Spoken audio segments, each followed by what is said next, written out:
Hey guys, back again for yet one more video. A little wired up after work today, so I thought I'd get a couple of videos up today during the week. Partly I'm doing this, guys, because I'm going to have a pretty busy weekend this weekend. I won't be home a lot. I'll still probably be getting 2 videos up this weekend, but I thought because of that, I got some spare time this morning, I'd get a couple videos up during the week, which won't happen very often. This video was kind of inspired by, I was doing a little bit of research into Eli Roth's new film, The Green Inferno, that comes out in theaters in September. I know it's a bit of a ways off, but it's going to be sort of his tribute to the Italian cannibal film that was big during the 70s and 80s, and it's a genre that I'm not only a tremendous fan of, but I think it's pretty underrepresented. I mean, when people think of Italian horror, they think of, zombie films, such as like Fulci, for example, or giallo films like Bava and Argento, and that sort of thing. And I'm a tremendously huge fan of both of those, but it isn't very often that the cannibal films, many of which I think are spectacular, are really mentioned. And so what I'm going to do, guys, because I'm probably going to review some of these down the road, is I'm not going to spend a great deal of time on them, but just show off my personal Italian jungle cannibal film collection. Plus, I haven't done like a random collection of films for quite some time, guys, so I thought, this will be fun. I don't have all of them that were released during that era, but I do have most of the heavy hitters. So anyway, guys, without further ado, I'll get this ball rolling. The first film that was made in the Italian jungle cannibal craze was the 1972 film by Umberto Lenzi called The Man from Deep River. It starred Ivan Razumov. It certainly wasn't the goriest one, but this was the first of the Italian jungle cannibal films, and it paved the way for the multitude to follow. And I've decided to do these guys in order of theatrical release. So this was the first one, and again, it's Umberto Lenzi's Man from Deep River. Next up on my list, not his most famous cannibal film, in fact. He actually did several, but this is Ruggero Deodato's 1977 jungle cannibal adventure called Jungle Holocaust.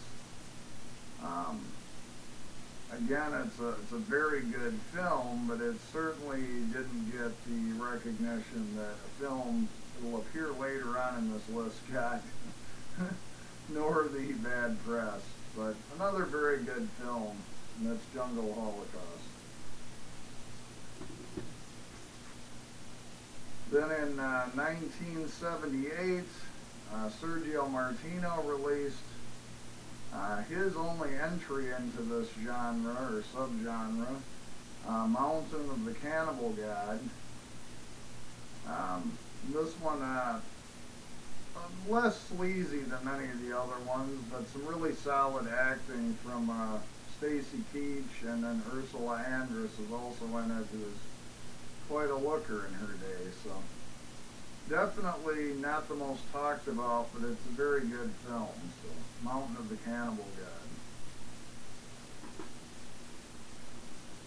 Next up on the list, guys, we're going to go ultra sleazy. This was also directed in 1978 by infamous sleaze director Joe D'Amato.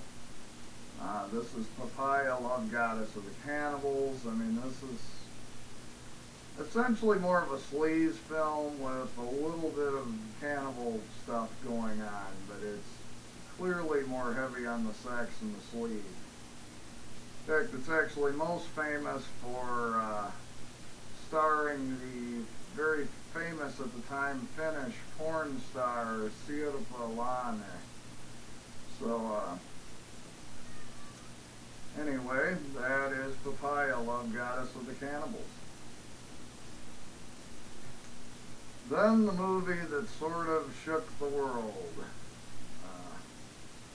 I believe this was either 1979 or 1980, guys. I'm not entirely sure, and the date isn't on here, but it is, of course, Ruggero Deodato's Cannibal Holocaust. Also one of the first found footage films, actually, that's quite a big craze now, but this was definitely the most probably censored and the most banned of the cannibal films, and absolutely the most well known, and my personal favorite as well. But that's, of course, Cannibal Holocaust. Umberto Lenzi, who started the genre, actually came back in, this was either 1980 or 1981. Again, guys, I'm not entirely certain, but this was Eaten Alive.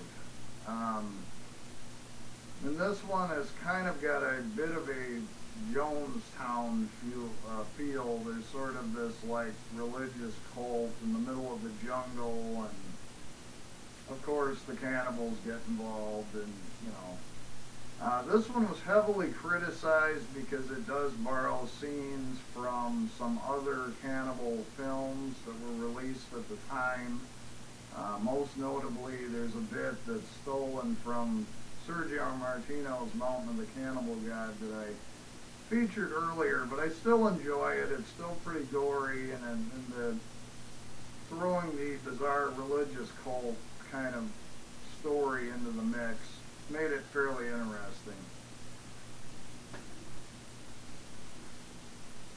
The next one up is a bit of a strange one. It is Zombie Holocaust. It's also known as Dr. Butcher MD in some markets. Again, guys, I don't see a year on here, but this I think was 1981 if I'm not mistaken. I could be wrong. But the basic deal here is that the director, Marino Girolami, basically couldn't decide if he wanted to do a jungle cannibal film or the more popular at the time Italian zombie film.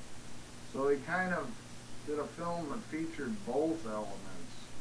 So it's pretty interesting from that standpoint. Certainly not one of the best out of this list here, guys, but it's still worth a watch. You can find it pretty cheap. I'd say pick it up if you're into jungle cannibal films, or zombie films for that matter.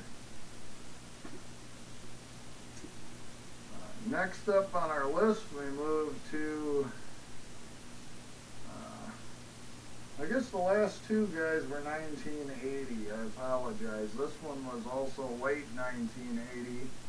And this is, again, Joe D'Amato. This one is also a very sleazy movie that focuses much more heavily on the sexploitation, but does have a few cannibal-type moments thrown in. It's called Sex and Black Magic, or it's better known, guys, by its Italian name, Orgasmo Nero. But again, it's Joe D'Amato. It does feature a bit of hardcore sex and stuff in it, so it's one of the sleazier ones in this particular grouping.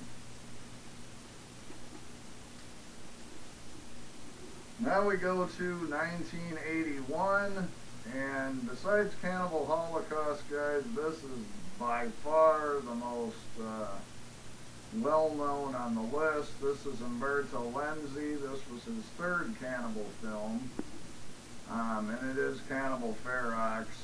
also known as Make Them Die Slowly. In sheer brutality and sadisticness, this one might even surpass Cannibal Holocaust. I didn't find it to be quite as good of a film, but it definitely kicks up the sleaze factor, and it definitely is very, very gory, guys. So if you want a very gory cannibal film, this one might be right up your alley.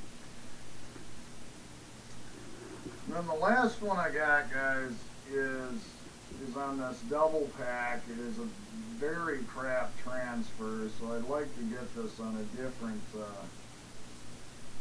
version at some point. But the last one I'll talk about is from 1986. It was right at the tail end of the sort of cannibal genre when it started to sort of die off, and it's White Slave, although it's actually better known as Amazonia, the Catherine Miles story. It's okay. It's decent. It sort of takes place, this Catherine Miles gets captured by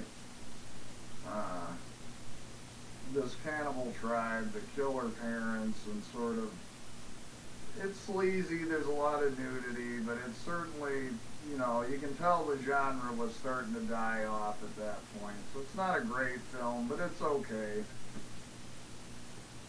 You know, being the sort of nerdy completist of jungle cannibal films, I had to have it, but certainly nothing to get too excited about. So, and anyway, it was directed by Mario Gariazzo, I guess. Again, not a real noteworthy director either, but anyway, guys, that pretty much will do it. Just thought I hadn't done like a random collection video in a while, and I've been kind of digging the jungle cannibal films again, so I thought I'd just show off the ones that I have. So anyway, guys, like always, thanks a lot for watching, and I'll talk to you later.